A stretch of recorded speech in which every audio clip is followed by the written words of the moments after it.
దేశంలోని అత్యున్నత స్థానంలో ఉన్నటువంటి సుప్రీంకోర్టు తీర్పు అనేది ఈ యొక్క తీర్పు విజయం అన్న మందకృష్ణ మాదిగ గారికి అంకితం ఇవ్వాల్సి ఉన్నది.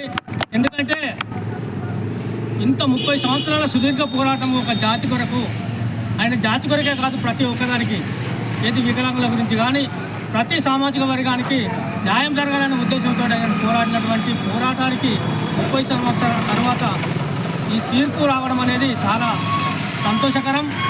అదే మాదిరిగా మా యొక్క మాదిగ కులాలు ఉపకులాలు అయినటువంటి మా యొక్క యువత, మా దండోర నాయకులు, ఈ క్రెడిట్ వాళ్ళకే దక్కుతుంది ఖచ్చితంగా. ఎందుకంటే నష్టాలకు వచ్చి వాళ్ళు కొన్ని సందర్భాల్లో అవమానాలు భరించి కూడా ఈ సుదీర్ఘంగా 30 సంవత్సరాలు పోరాడాలంటే వాళ్ళ పోరాటానికి మేమందరం కూడా ఖచ్చితంగా మన జాతి మొత్తం వాళ్ళకి ఉండాలి. వాళ్ళ పోరాట విజయమే ఇవాళ మనకు 30 సంవత్సరాలకు పరిమితంలో వచ్చిందంటే వాళ్ళ పోరాట ఫలితము.